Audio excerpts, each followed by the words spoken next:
everyone, welcome back to the Anime Iceberg. I'm Megan, And I'm Meg. and today we're talking about Dr. Stone episode 16, A Tale for the Ages. Yeah, summary for this episode.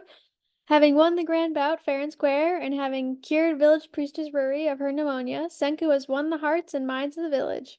Ruri delivers Senku a message from someone dear. That is a good Yep, description. that's a solid description. Yeah. This covers manga chapter 42, Tale for the Ages, and 43, Humanity's Final Six. Yes. And I don't have anything fun to share this week, but Megan does. Yeah, so I may have mentioned I'm a freelance mangaka for a company called Kingdom Comics, and the issue that I worked on, issue 3 of We Are Refame, I think I'm saying that right. That just came out. I did the art for it. I had no part in like the story or the concept work, but I did the art for issue number 3. You can check out the Kingdom Comics website, I suppose, if you want to find that. I think they have like the online and you can order a print version. And I'm not sure if I also mentioned that I'm like doing freelance manga stuff for Book Buddy Media too. And the bags under my eyes speak to how many projects that I'm trying to tackle at once. Yeah, it's cool. I have not checked out the manga yet, but I'm looking forward to it. And I'll probably, if I remember, I will put it in our stories, like a link to it. Yeah, So you cool. can check it out if you want. Yeah, this is a I like this episode. Seriously, we were talking about this when we watched this episode, but I don't know. I would say starting with like the sulfur episode, like all Mm. of these episodes are like they're so good and like so important for the story. So I've really been enjoying these last couple episodes. Yeah, that is something I like about Dr. Stone. There's no filler episodes at all. hmm So Yeah, I mean there's definitely some episodes where it's like, it's just okay, but it's still but they're like still they're doing still stuff. yeah, they're still doing stuff and it's enjoyable to watch. Yeah. I just like seeing them either do science or build character relationships. And yeah, character different stories are ones we were drawn to, and this is definitely one of those. Yeah, definitely. Especially in this episode. Mm-hmm. So, without further ado, we'll get into it. Good Um, transition.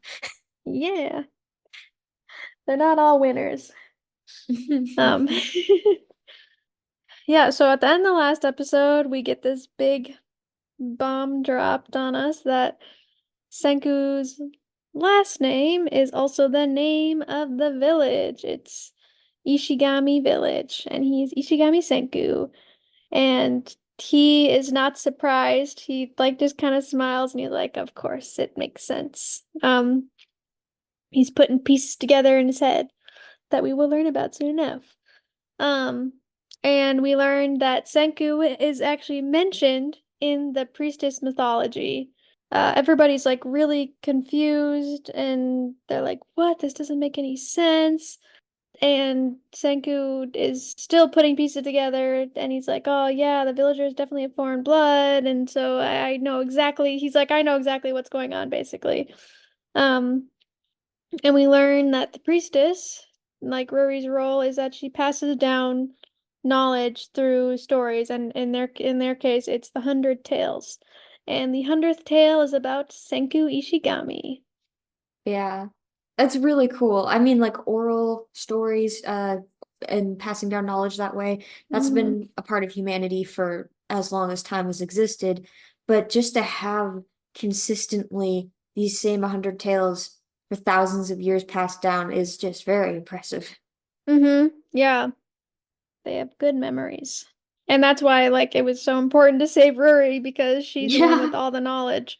Well, I feel like that's not the best system to have only one person remember, because usually, like, she tells the stories to everyone, and yes, it's her job to know them, but like everybody I feel knows like them.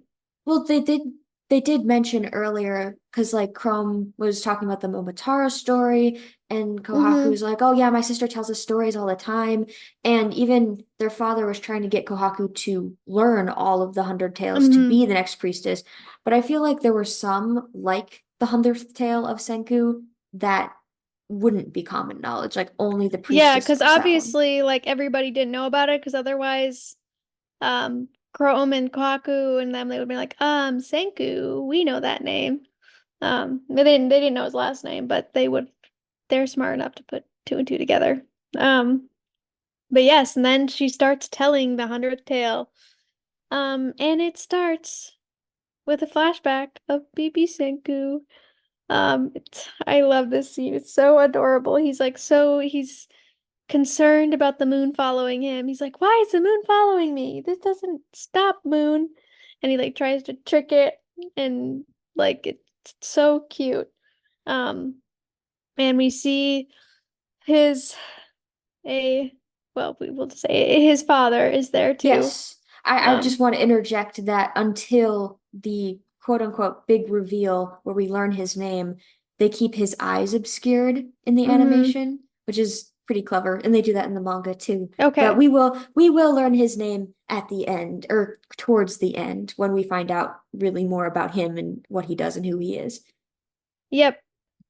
He like makes some joke about it being like magic or something. Oh no, the moon is in love with Senku. That's Baka. yep, and Senku is not having it. He's like, "No, I want to learn what's happening. Like I want to know the science." Yes. So I think well, I mean his line was cute in the anime, but in the manga he says, "Enough with the bedtime stories, give me cold hard science." very adorable. Um And then we get a little bit of his dad's backstory. We learned that he wanted to be an astronaut, but he failed the swimming test. And now he's we kind of get a glimpse that he's a professor of some sort. Um, and we see, his dad wants to go to space, and then we see that scene again where Senku also wants to go to space right now. He's working on his making his spaceship. And okay, I already posted the meme because I didn't realize what episode, but he like steals a human body, like a Mannequin. mannequin, and there's like a meme that's like his look at him, he's so happy. It's his first So theft excited. theft for science. Um, but then we learned that whatever company is they're recruiting more astronauts. Um, I think they call it and JAXA in the manga, JAXA. okay. Okay. I don't know, is that what it's called in does Google. Japan like send people to space? NASA in Japan. No, well, it would be NASA. NASA is like for the United States. Okay, there's an agreement between NASA and Japan, I think. Oh Well, yeah, 'cause yeah. okay. Japan Space Agency, JAXA, was formed in Okay. 2003 by merging three organizations: Japan's Institute of Space and Astronautical Science, ISAS, the National Aerospace Laboratory of Japan, NAL, and National Space Development Agency of Japan, NASDA. Okay. So the name is right. Yes, I was like, I bet they JAXA do stands because for it. Oh yeah, they use the exact same logo in the manga too, but it's oh, the Japan Aerospace Exploration Agency. So like instead of JAEA, they put X for exploration. that works. Yeah, It also like sounds makes better. sense that they're involved with space because they make like fancy cameras and Mm, um they're very tech savvy. yeah, yeah. Um yeah, so they're recruiting more astronauts and so his dad's gonna try again. Um and Senku is very helpful and he makes his dad an electric suit. He calls it the electrode sting suit from hell and he puts it on him and kicks him in the water and Yeah, is like so his reasoning behind it was by using the electrodes you can shock the muscles and like make the muscles move on their own. I should know because when I was in track, I had an injury and there was this machine they hooked up to me. They called it ultrasound and it had electrodes that you stick. like to your leg, and it would Hmm. send these little shocks into my muscles to forcibly relax and contract them. Oh, It that's cool. was kind of uncomfortable at times. It also Yeah. felt kind of cool. But yeah, I think that's kind of like what he's doing, and you can see his Hmm. dad just flailing in the water, which is great. Yep. And there is a brief scene of Senku testing the machine with Taiju, so you can see he can make it work. But they cut this in the anime, but in the manga, Senku makes Taiju flip the bird when they test out the suit. And they pixelate his finger out though, which is kind of unnecessary. You can tell. That's fun. Yeah, I never understand when they do that in like reality TV because it's like you know what they're doing. Just like when they like bleep out swear words. I mean, I actually don't mind that, but it's like always obvious what word they're saying. Yeah. It I just think like, it's funnier sometimes when they bleep it out. Like the yep, unsaid is sometimes funnier than the said. especially when they like that's true. That is true. Like I'm just thinking of like moments in the office when they do that and it is more it is more enjoyable that way. Everyone stay calm, stay calm. I think that's Yep. Yep. Or like something happens and they're like You just hear the beep go off, you're like, Yep. someone's upset. Yep. I would love to carry a button around with me at work, so when somebody swears, I just use bleep. Yep. That'd actually be funny, but also I feel like people would get annoyed pretty Oh, quick. that would be so annoying. Okay. Anyway, but his dad passes the swim test with flying colors. Actually, okay. I swam in high school and he was like doing something really like he was doing like the butterfly and that one is like I would say the most exhausting and it was impressive. I was like, what do you mean he doesn't know how to swim? Like it was Yeah. great. I think it's Um really cute too because he's in front of the panel and they're like mhm. he's like saying, "Oh yeah, my son designed this suit." And they're like, "Whoa, did it actually work?" It's like, "No, of course not." But I wore it because like he worked so hard on it and like the only way I can think to repay him is to be an astronaut and like work for science because that is something he's so dedicated to. Mhm. Yeah, it's just so sweet. Um and he is accepted and I five years later, which I assume they had to do a bunch of training. Yeah. Um he gets to go on the Soyuz rocket, which remember that name for later. Yes. Put that in the memory bank. Yes. And it's I don't, his dad is so goofy. Um His I name's Byakuya, by the way. We find out his yes, name. yes. Yuck, yeah. And he's on TV and he has a message for Senku and he's like, "My son is probably busy studying. He's not even listening right now." And then we see him watching it in class and it's so cute. But then they're off and they arrive at the space station and I think there's already people there. I Hmm. think the husband and wife are and one other uh Yeah. So I'll give a rundown of the people in the next episode because in the mhm. manga they do have like character profile things. Yeah. But the husband and wife that are on the space station currently are two doctors, and then there's another girl with them named Connie. And then Byakuya arrives with two other people. There's like Shamil and Lillian.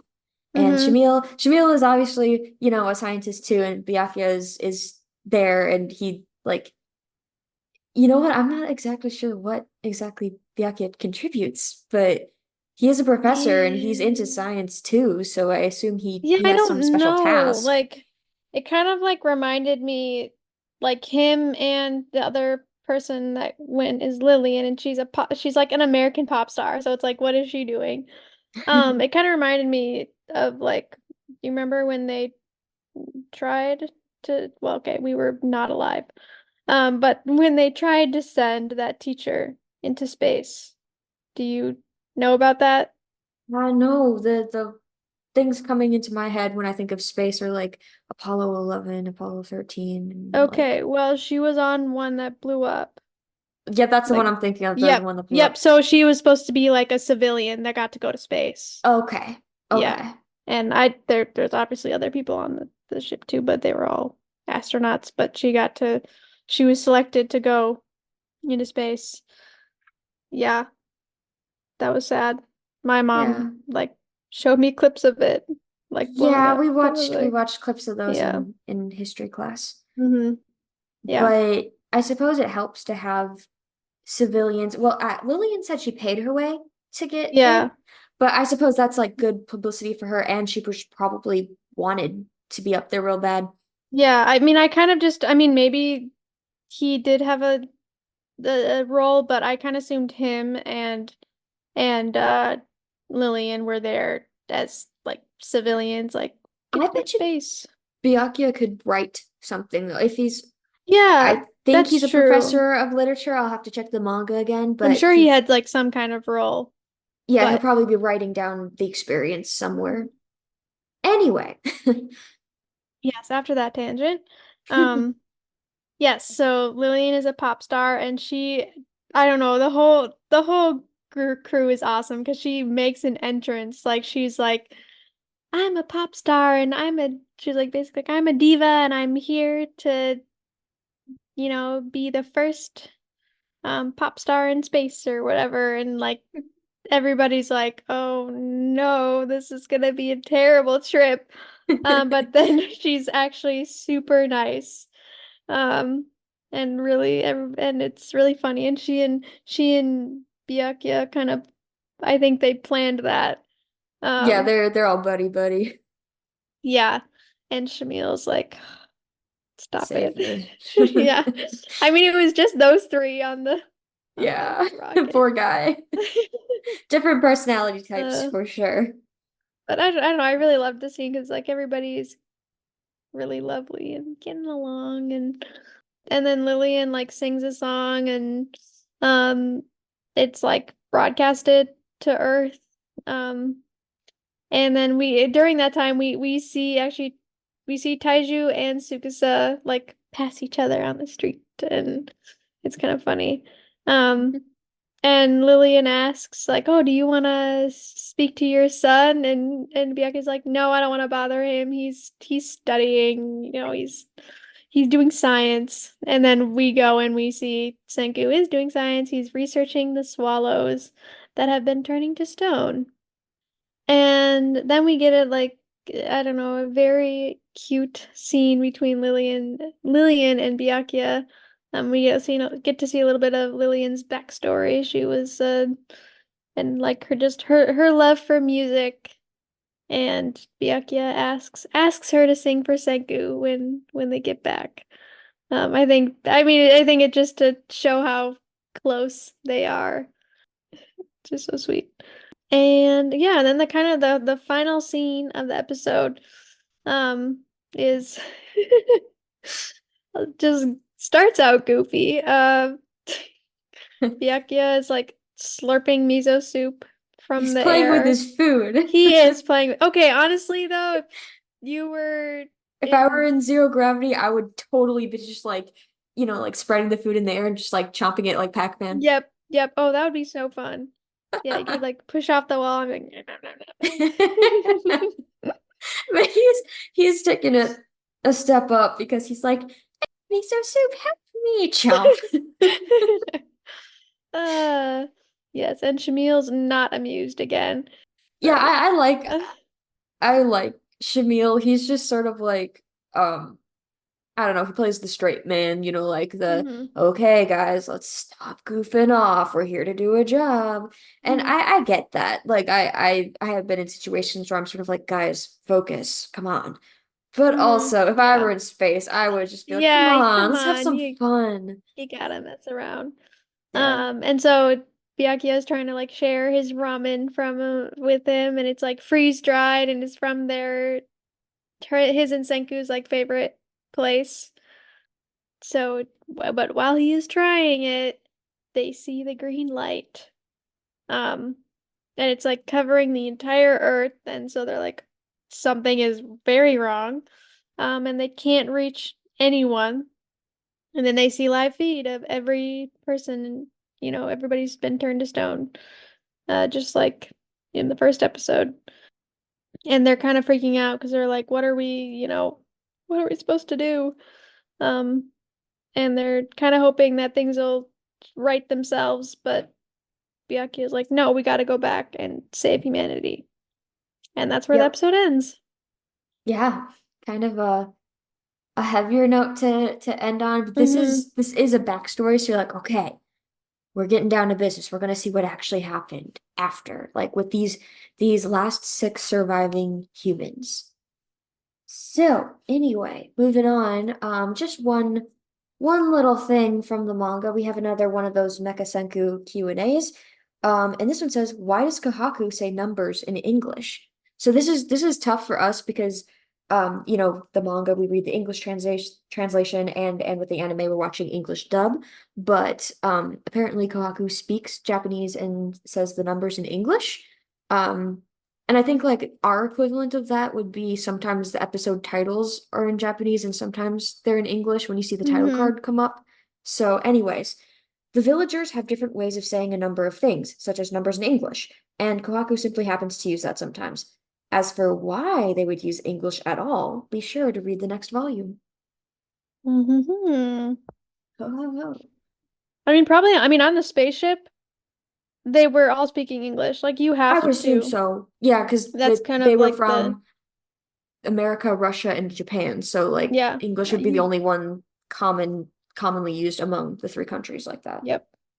Okay, and a voice actor we'll introduce would be Byakuya Ishigami, Senku's dad. He is played by Kent Williams, who is Hattori Soma from Fruits Basket, Mr. Compressed from My Hero Academia, and the narrator from Vinland Saga. What? There's a narrator? Apparently. Okay, I watch it in He sub, plays he plays a lot of and I like narrators. just He's also the who there narrator is. here in Dr. Stone, but also in Full Metal Alchemist Brotherhood. Because he played Yeah, you're did he right. did he play Father? I think he played Father. Yep. Father Yeah. and yeah. Yeah. What? You didn't list it here? Nah, I don't know. I wanted to give Vinland Saga a shout out because I know you like it so much and it doesn't get enough credit. Yeah. No, I mean the people who've seen it are like, yes, it's amazing. Um, man, I like don't remember a narrator. I think actually, okay, maybe it's different.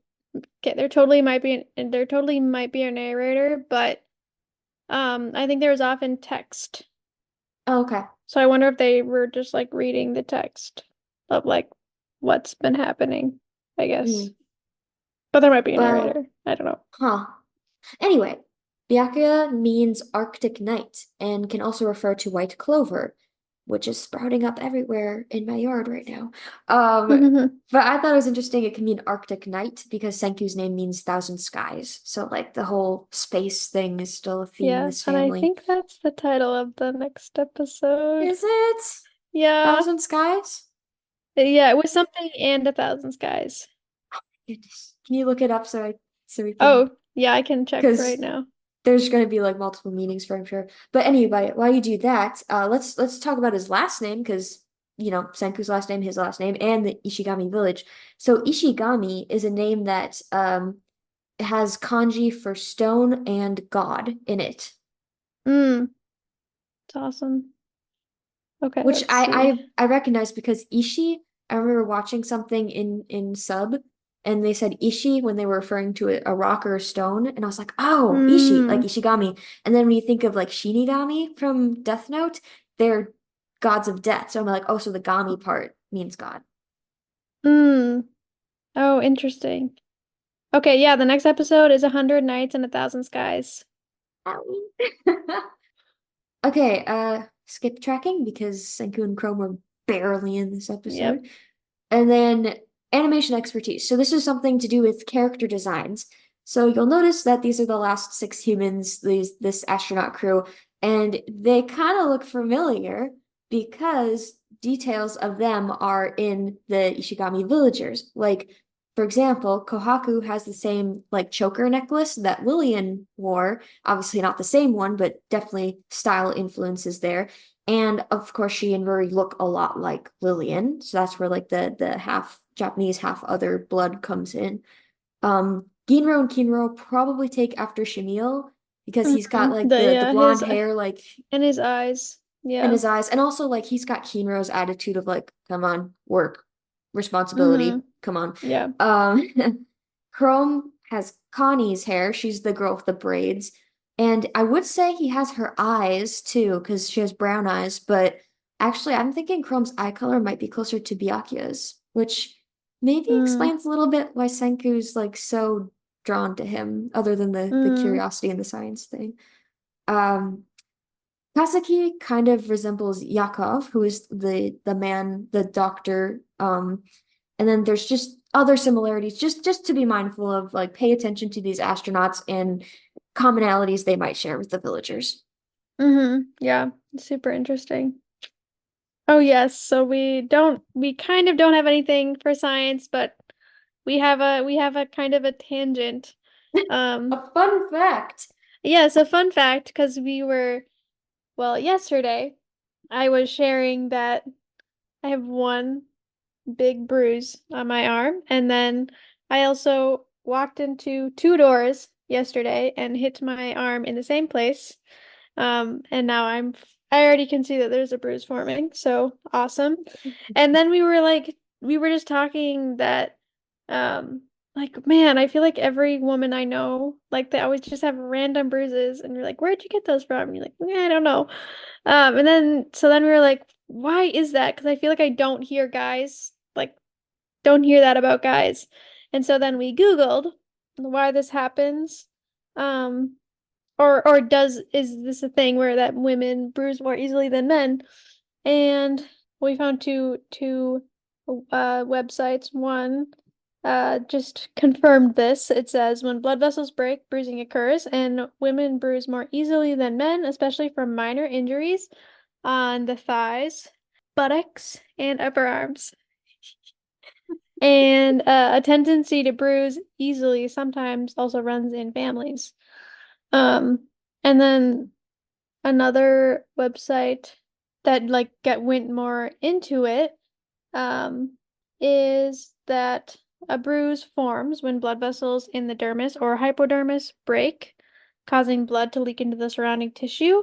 And also the color tells can tell you which layer of skin it's in. Like um a bruise that's brown or reddish is near the surface of the skin. And then if it's like purple or even black, the injury is deeper, like it's hypodermal. One reason that women can bruise more easily is that their skin has more fat and less collagen. And the dense collagen layer is thicker in men, and the blood vessels are just like held more securely. And then another interesting thing that we found is that estrogen weakens blood vessel walls. That was the tangent that we went on yesterday, and we thought we would just share it because it's kind of interesting. And sciency. Yes, and sciencey. But All anyway, right. Yes, that was our fun fact for the day. Um, yes, other things. We can finally talk about this. I've been waiting for weeks. Is where our new book club book that we're reading is Hunger Games, and neither of us had read it, and I haven't seen the movies, but you watched the first one, right? just the first one. Yep. So I know what's going to happen, but it's nice to read it because, well, it's been a hot minute since I saw it, but also Mm-hmm. because I like the narration. It's pretty easy to read and follow along what's happening. I like the action scenes pretty Mm-hmm. well, and I think Katniss is a really good main character to have. Yeah, yeah, I'm definitely enjoying it. My mom never wanted me to read it when I was in high school because she's like, it's kids ch killing children. It's too much. Well, that's Um, why I never continued the movie series because hmm it I was mean, just so even graphic. reading it, yeah, even reading it, it's pretty, there's some moments that have been pretty hard to read. And there is like part of me that's like, oh, this is like really terrible and sad, which like Yeah. that's the point. Yes. Um, Yeah. But yeah, we're really enjoying it. I think I read half of it in like a day. Um, Yeah. and But I've been waiting weeks to talk about yeah, I it. know, I know. But speaking of sad, we're continuing watching Tokyo Oh my Revengers, and we just got goodness. to some of Mikey's backstory. Yeah, I that I would we there was something that we did not see coming, That was just really sad. Yeah. Um, Can't wait to see and more. right? Yeah, we left off at a really sad part. Yeah. I mean, But it's we're, interesting. I don't It's know. it's intense, but it's Hmm. very interesting. I would say caution should be advised when watching that show, but also like it's a good, I don't know, it like speaks to some tough issues that even kids in real life may have gone through. So, Hmm. Yeah, I'm really enjoying it. Um, Definitely a little bit darker than some of the shows we've been watching recently, but yeah. it's okay. Okay, let's do our outro. What was your favorite line? Mine came from baby Senku when Byakuya was teasing him about the moon having a crush on him. I don't need that kind of crap right now, which is going to be my given line when people ask me, why don't you have a boyfriend yet? Yep, that's a good line. Yep. What about you? Mine came from Byakuya when he was talking about Senku. He said, "Science had gotten him, hook, line, and sinker." So cute. And what did we learn? We learned that knowledge is humanity's greatest strength. Hmm. I feel like we maybe did something similar earlier in an earlier episode, Probably, but but that is like a running theme throughout the show. yes, So. yes, that's very true. And then who pushed the story forward? Byakuya for being a great dad and making it to space. Hmm. Being one of the six survivors. Oh my goodness. Yeah, and deciding to go home. Yeah.